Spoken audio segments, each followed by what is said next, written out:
Now, 3 weeks after seizing Kabul, the Taliban announced today that they've captured the last pocket of resistance in Afghanistan, namely the Panjshir Valley. But the National Resistance Front, which is made up of anti-Taliban militia and former soldiers in the Afghan army, have admitted to suffering heavy losses and that they've called for a ceasefire. But it's not clear where the NRF leader, Ahmad Massoud, is right now. But in an audio message issued today, he called on Afghans to rise up. Well, the Taliban warned of consequences for anyone who heeded that call and declared an end to the country's war.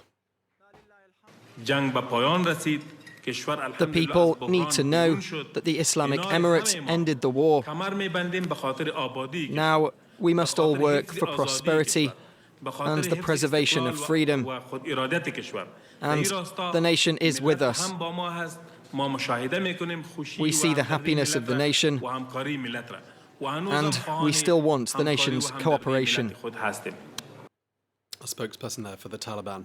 Well, let's get more analysis. We can cross to Brussels and speak to Nicolas Gosset, who is a research attaché at the Centre for Defence and Security Studies at the Royal High Institute of Defence. Thank you so much for joining us. You're a specialist on this region of the world. What do you make of these claims by the Taliban? Should we believe them that they now are in full control of the entire country?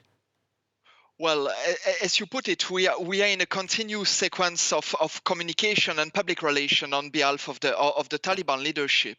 The battle over Panjshir is also a battle of information, communication, and symbol.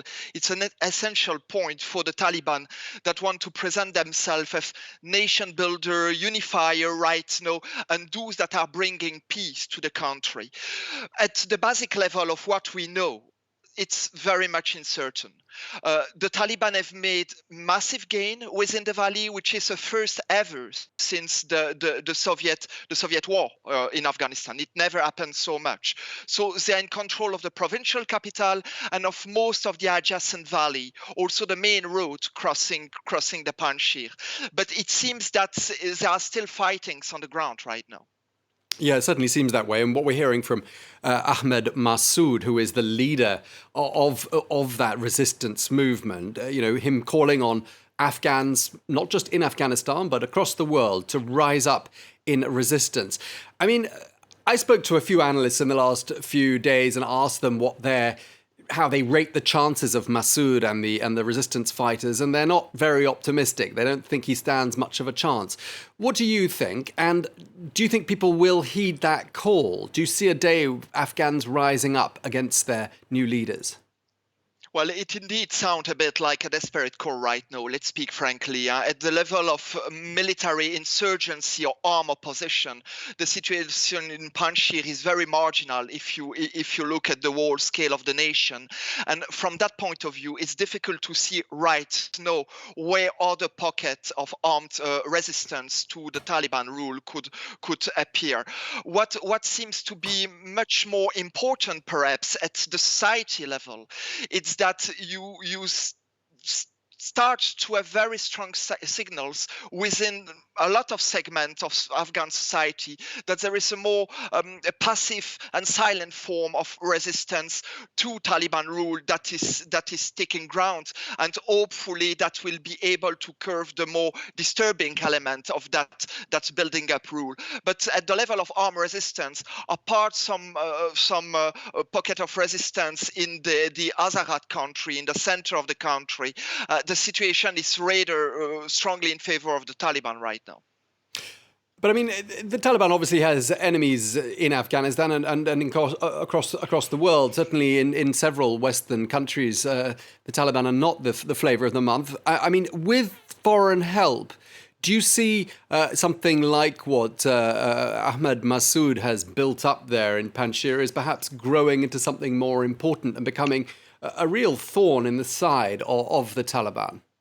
Well, I hear you well, but the situation is completely different to what we have known, for instance, in the early 90s or even in the late Soviet era. You don't have any, on the side of the Western pole, there is for sure no taste for engaging military in Afghanistan anymore. We heard also Russia, Iran, of course. Iran has made a quite strong statement of disapproval of the military attitude of the Taliban in Panjshir, which has come as a sort of surprise because because the dominant discourse was that Tehran was rather in favor or benevolent towards the Taliban in recent weeks, and their wording used in condemnation of what is happening in Panjshir show also that Tehran is not so much aligned on Kabul right now. And the Russian, all the other nations are basically all pledging still for the notion of a so-called inclusive government in Afghanistan, though I think many people are using that word without knowing exactly what it means to be inclusive right now in Afghanistan. I think the main challenge for the Taliban, and that explains also why they are so much delayed in announcing the government, is that they cannot find an internal agreement. Despite all the communication in Panjshir, that the victory in Panjshir would be the signal for announcing the government, the disagreement within the Emirates seems to be quite strong right now. Yeah, I wanted to ask you, you've anticipated my final question to you, which was really to talk about how you rate their first week in power. And yes, they haven't managed to form that inclusive government, whatever an inclusive government made up of Taliban members might look like. But fractures, as you mentioned, do appear to be emerging. Could they become quite fatal fractures as far as the Taliban is concerned? Well, they may well be. They may well be on the mid and longer term. At the level of discussion within other segments of Afghan political society, what's happening in Panjshir is a sign that it will be very difficult for the Taliban to compromise with more oppositional forces within Afghanistan. So at that level, the inclusive government seems to be rather lure from my point of view. If you look within the Taliban itself, what appears more and more clearly is that you have, at least at the military level, a strong division between those that are controlling the eastern part of the country and those that are controlling the western and southern part of the country. And it's mostly matter of the people that are around Sarajuddin Haqqani in the east and around the son of Mullah Omar in Kandahar and in Herat. And those that are controlling Kabul right now and that are also fighting in Panjshir seems to disagree with other wings of the Taliban about not only the composition of the government, but what will be the substance itself of the emirate in terms of governance. You have like a split between more hardliner, more radical component of the Taliban movement and people that are more ready to compromise both internally and externally also. Okay, well, thank you so much. It's really interesting hearing your insights there. Nicolas Gosset, thank you very much indeed. That's all we have time for. Thank you very much, sir.